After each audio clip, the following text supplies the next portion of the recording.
میرے بھائی اور میرے دوست کی امانت میں نے خیانت کر دیا، اس نے مجھ پر بھروسہ کیا تھا اور اس کی بیوی کا میں نے ہاتھ پکڑ لیا، بس اتنی سی بات تھی۔ وہ خاتون بھی رونے لگ گئی کہ میرے ساتھ کیا ہوا، یہ صحابی بھی رونے لگ گئے، احساس فوراً ہو گیا کہ میں نے غلط کیا ہے، سودا سلف لانے کے وقت مجھ سے غلطی ہو گئی، خطا ہو گئی۔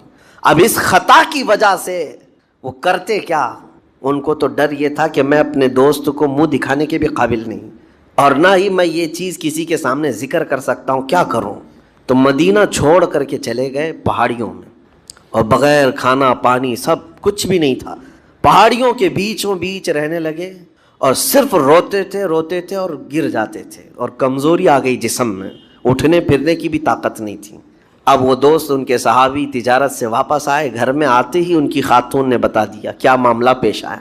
وہ بہت جلال میں آئے اور کہا کہ میرا دل ٹوٹ گیا، آج میری کمر ٹوٹ گئی، جس کے ساتھ ہم نے پوری زندگی بتائی آج اس نے میری عورت کے ساتھ ایسا کیسے کیا؟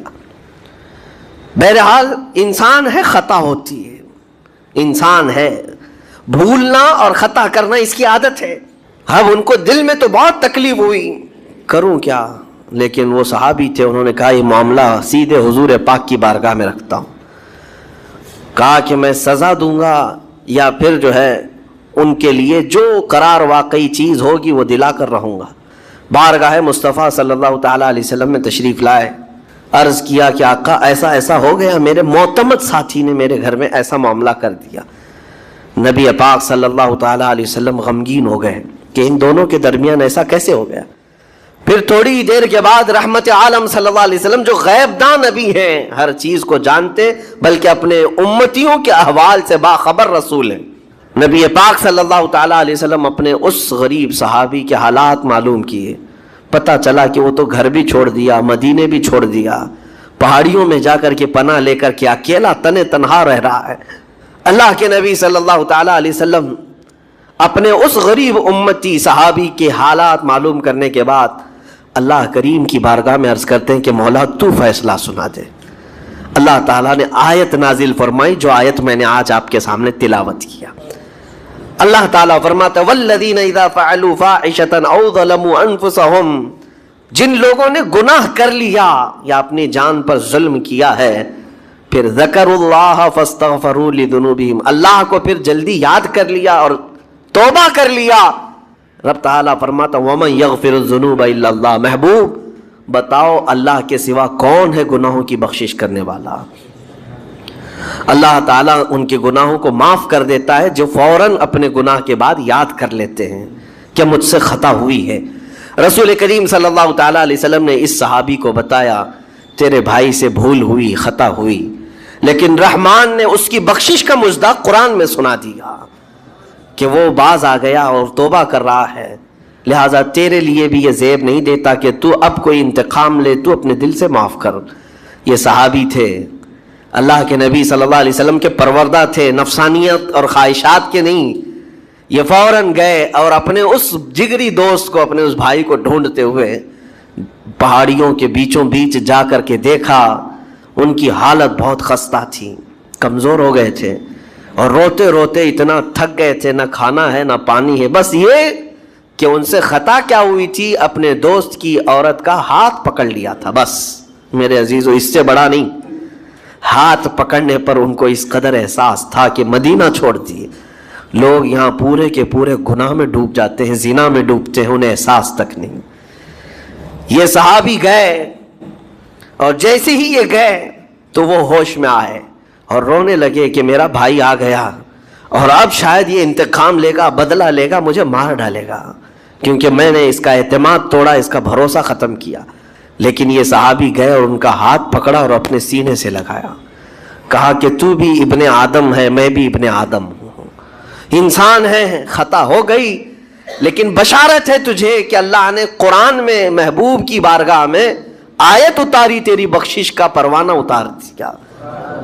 وہ اس قدر خوش ہوئے کہ اس صحابی کو تھام لیا اور کہا میں تو مایوس ہو کر پورے گھر بار سب چھوڑ کر کے آیا تھا، لیکن میرا رحمان خدا بندوں کو کبھی چھوڑتا نہیں، کبھی اکیلا ہونے نہیں دیتا، وہ مایوس نہیں کرتا۔ میرے عزیزو، آج ہمارے پاس وقت ہے جب ٹھوکر کھائیں تو فوراً احساس ہو جائے، جب غلطی ہو جائے. غلطیاں کس سے نہیں ہوتی؟ گناہ سب سے ہوتے ہیں.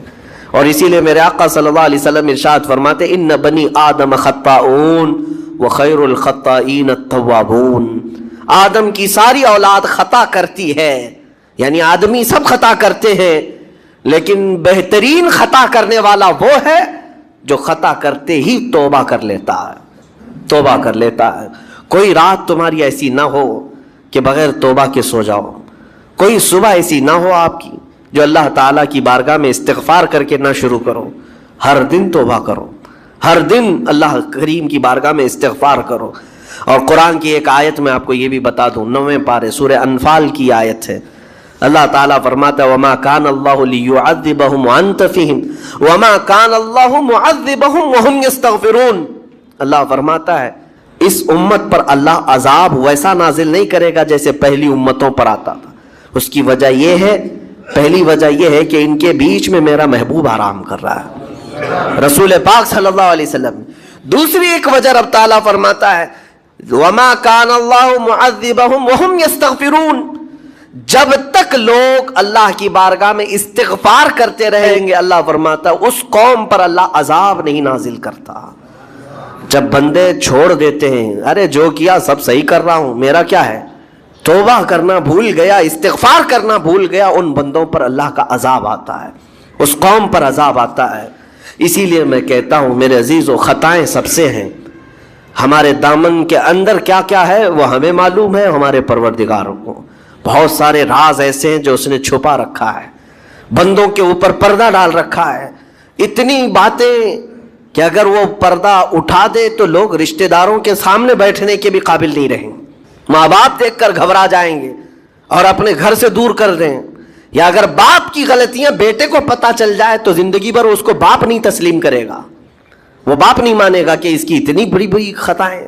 لیکن وہ رحمان ہے، باپ کی عیب بیٹے سے چھپا رکھا ہے، بیٹے کے عیب ماں سے چھپا کر رکھا ہے. وہ پروردگار عالم نے پردہ رکھا ہے ہر ایک پر. لیکن اس کے باوجود بندوں کو یہ چاہیے کہ اس کی بارگاہ میں اکڑ دکھانے کی بجائے، غرور و گھمنڈ دکھانے کی بجائے عاجزی کے ساتھ اسے رحمان تسلیم کر کے عرض کرتے رہے مولا میں خطا کار ہوں اور تو ستار و غفار ہے، بخش دے مولا تیرا نام غفار ہے، بخش دے مولا تیرا نام غفار ہے. اسی لیے میں عرض کرتا ہوں میرے عزیزوں، رب تبارک و تعالی ارحم الراحمین ہے. لیکن کچھ بندوں کو آج ایسا لگتا ہے کہ اب ہم جس زندگی میں جیسے چل رہے ہیں اب تک ہمارے ساتھ کچھ ہوا نہیں، اس کا مطلب ہے کہ ہم صحیح کر رہے ہیں، جو کر رہے ہیں ہم صحیح کر رہے ہیں. اس نے ڈھیل دے رکھی ہے، اس کا مطلب یہ نہیں کہ جو کر رہے ہیں صحیح کر رہے ہیں. کسی دن وہ گرفت کرنے پر آئے اور سب کے سامنے عیوب تمہارے برائیاں وہ آشکار کر دے، کھول دے، تو یہ سب سے بڑا عذاب ہے. دنیا میں بھی سب سے بڑا عذاب ہے. بہرحال آج وقت ہے، اللہ تعالیٰ نے عقل سلیم عطا کیا ہے. اور میں آپ کو بتاؤں کہ اللہ تبارک و تعالیٰ ان بندوں کو پسند کرتا ہے جو اس کی بارگاہ میں گڑ گڑاتے ہیں. آپ نے دنیا میں دیکھا ہے کسی کے پاس آپ مانگنے کے لیے جائیں، 1000 روپے مانگ کے دکھائیں، آج وہ دے دے گا، کل پھر 1000 روپے مانگے اس سے، ہو سکتا ہے دے دے گا، پرسوں پھر مانگو، دیکھو پھر اس کا چہرہ بگڑتا ہے کہ نہیں. اچھے لوگوں کی بات میں کر رہا ہوں. مانگنے سے لوگ ناراض ہوتے ہیں، اور اگر تم مانگنے کی عادت ڈال لی تو دیکھنا وہ آدمی راستہ کاٹنے لگ جائے گا، ارے یہ آ رہا ہے ہٹ جاؤ ادھر سے، ابھی آئے گا 1000 روپے مانگے گا. مانگنے والوں سے تو ہم راستہ کاٹ لیتے ہیں.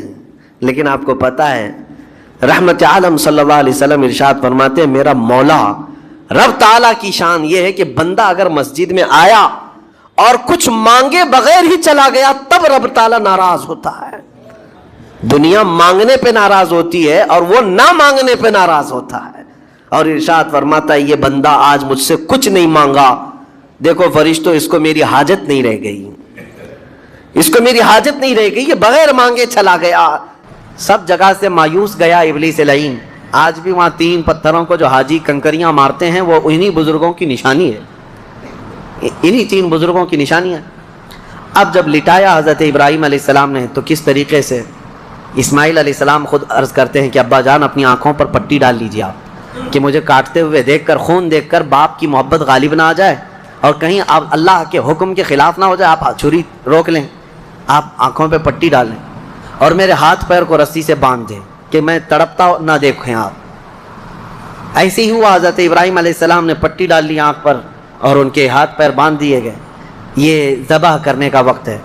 بھلا کیا رب تبارک و تعالیٰ بھی کسی کے عزیز کو ذبح کرنے کا حکم اس طرح دے گا؟ یہ تو امتحان تھا، امتحان تھا۔ حضرت ابراہیم علیہ السلام گردن پر چھری رکھتے ہیں لیکن وہ چھری چلتی نہیں، بڑی تیز چھری لائی تھی انہوں نے، چھری نہیں چلتی۔ روایات میں ملتا ہے کہ حضرت ابراہیم علیہ السلام نے اس چھری کو پتھر پر یوں مارا تو پتھر 2 ٹکڑے ہو گئے، کٹ کے 2 ٹکڑے ہو گیا، لیکن گلا نرم و نازک اس چھری سے نہیں کٹتا تھا۔ ایک بات یاد رکھو مسلمانوں، ہمیشہ چھری کی تاثیر ہے کاٹنا، آگ کی تاثیر ہے جلانا، لیکن ہمیشہ ایک بات یاد رکھیں، چھری کاٹے گی بھی، آگ جلائے گی بھی اس وقت جب اللہ کی مرضی ہوگی۔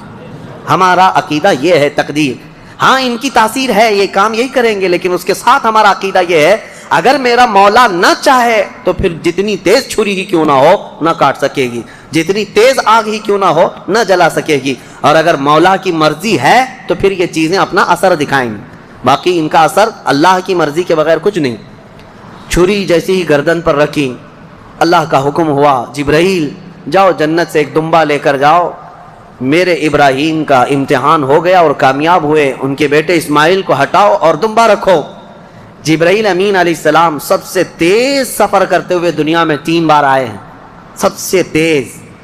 ایک اس وقت جب یوسف علیہ السلام کو ان کے بھائیوں نے کنویں میں ڈالا تھا، کنویں میں گرنے سے پہلے جبرائیل امین آ چکے تھے اور حضرت یوسف علیہ السلام کو پکڑ کر بٹھا چکے تھے۔ دوسرے جب ظالموں نے ابراہیم علیہ السلام کو آگ میں ڈالا تھا، ادھر سے وہ آگ میں پھینکے تھے، اس وقت جبرائیل امین اتر رہے تھے اور جبرائیل امین حضرت ابراہیم کی آگ میں جانے سے پہلے ہی ان کی مدد کے لیے آ چکے تھے۔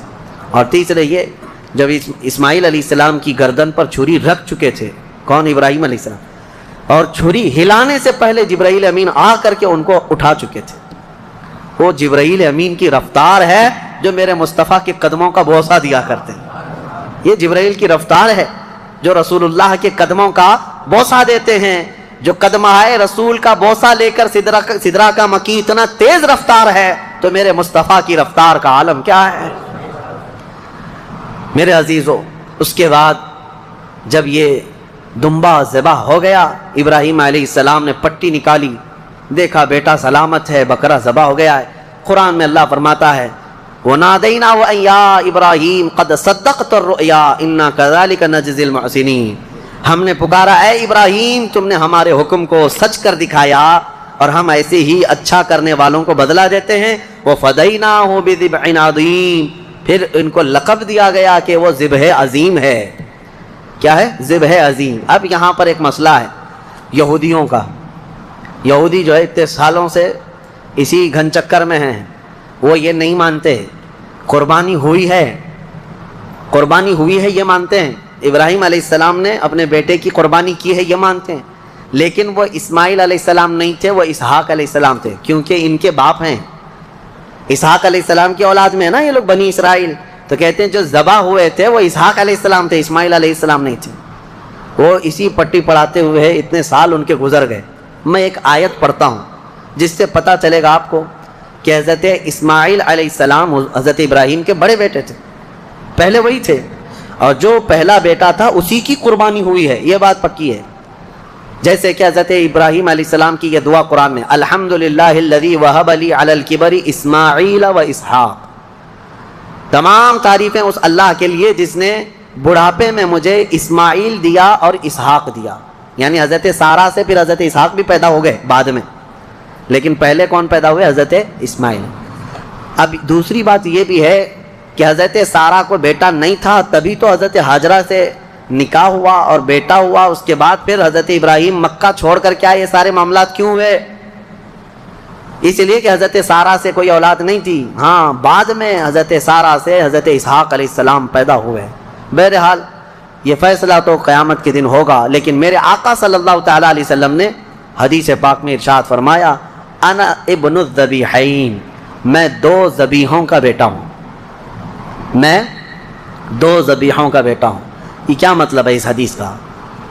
حضور پاک صلی اللہ تعالیٰ علیہ وسلم کے والد حضرت عبداللہ جو حضور کی ولادت سے پہلے انتقال کر چکے ہیں، بچپن میں یہ اتنے بیمار ہوئے تھے کہ حضرت عبد المطلب حضور صلی اللہ علیہ وسلم کے دادا، انہوں نے یہ خانہ کعبہ میں یہ نذر کر لیا تھا کہ میں اپنے اس بیٹے کے قربانی دوں گا۔ کس کی؟ حضور صلی اللہ علیہ وسلم کے باپ حضرت عبداللہ کی۔ پھر جب ان کی طبیعت صحیح ہو گئی تو حضرت عبد المطلب نے 100 اونٹ ذبح کیے تھے، جان ذبح نہیں کی جاتی، قربانی کے بدلے 100 اونٹ ذبح کیے تھے۔ اسی طرح حضرت اسماعیل علیہ السلام کے بدلے میں بھی حضرت ابراہیم علیہ السلام نے کیا کیا تھا؟ 100 اونٹ ذبح کیے تھے۔ تو حضور فرماتے ہیں میرے باپ بھی ذبیح ہیں، میرے دادا اسماعیل بھی ذبیح ہیں۔ تو ذبیح کا لفظ کس کے لیے آیا ہے؟ اسماعیل علیہ السلام کے لیے آیا ہے۔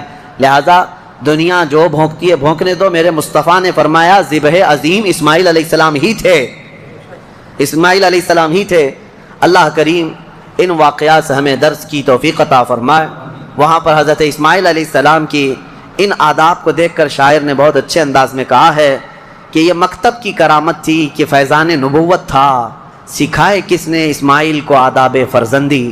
حضرت اسماعیل علیہ السلام نے چوں چرا تک نہیں کہا تھا کہ کیوں لے جا رہے ہیں، کیا کرنا ہے، کچھ نہیں۔ وہ گھر کی تربیت تھی حضرت ابراہیم علیہ السلام کی۔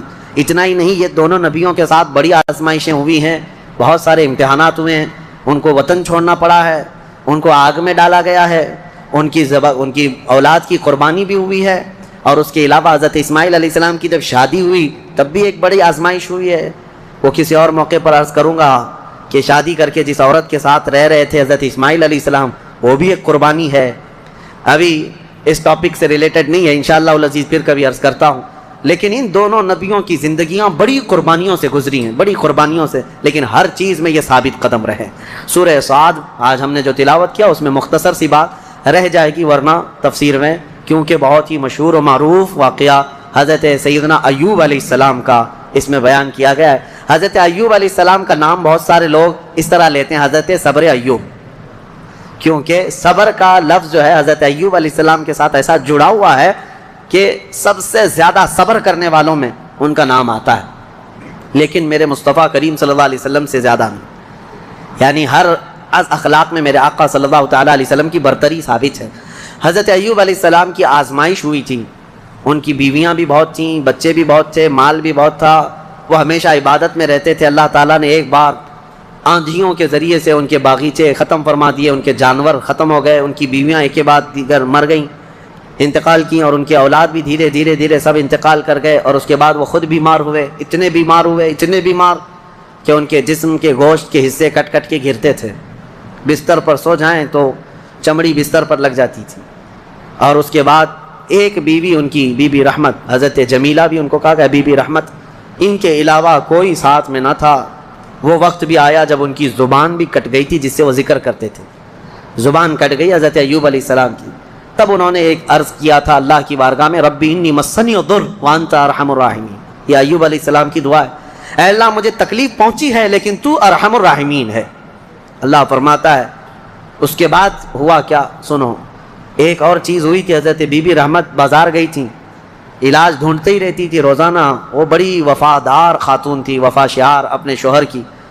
بازار میں ایک حکیم صاحب دوا بیچ رہے تھے، میرے پاس ہر بیماری کی دوا ہے، یہ چلی گئیں، کہا کہ میرے شوہر ایسے ایسے بیمار ہیں، ان کی تکلیف فلاں فلاں ہے۔ وہ حکیم صاحب نے کہا میں تو چٹکی میں حل کر دوں گا، آسانی سے تمہارے شوہر صحیح ہو جائیں گے۔ کہا کیا کرنا ہوگا؟ کہا صحیح ہو جانے کے بعد مجھے ایک سجدہ کرنا ہوگا، اور کچھ بھی نہیں۔ وہ ابلیس لعین تھا۔ خواتین، عورتیں یہ بڑی بھاؤک ہوتی ہیں، جذباتی ہوتی ہیں، ان کو اپنی فیملی سے لگاؤ ایسا ہوتا ہے، اسی لیے آج باباؤں کے چکر بھی سب سے زیادہ عورتیں ہی لگاتی ہیں۔ صحیح میں کہہ رہا ہوں کہ عورتیں جانا بند کر دیں تو باباؤں کی دکانیں بند ہو جائیں، نہیں چلیں گی دکانیں، کیونکہ اور ایڈورٹائز بھی میں دیکھتا ہوں بابا لوگ دوسرے کسی عمل کا ایڈورٹائز کرتے ہی نہیں، پیپر میں بھی ایڈورٹائز آتا ہے تو سب سے زیادہ یہی ہے کہ مرد کو مٹھی میں کیسے رکھنا ہے۔ یہ اٹریکٹیو عمل ہے، کیونکہ ہر عورت آئے گی اور ہر عورت کو یہ چاہیے کہ شوہر میرا مٹھی میں رہے۔ اور پھر دوسرا عمل یہ بھی ہے کہ کیسے شوہر اپنی بیوی سے دور ہو جائے، یہ شوہر کی اماں ساس کا عمل ہے، اس کو بھی یہی چاہیے. اور بابا انہی دو عورتوں کے بیچ میں کھیلتا رہتا ہے، ایک کو محبت کی تعویذ دیتا ہے، ایک کو نفرت کی دیتا ہے، اور ہر 8 دن پر وہ چکر کاٹتی رہتی ہیں. عورتوں کے جذبات کمزور بھی ہیں، کمزور ہیں. ان کا بچہ بیمار ہو جائے تو یہ نہیں دیکھتی کہ کس کے پاس جانا ہے، جس نے بھی تھوڑا مشورہ دے دیا یہاں جاؤ چلی جائیں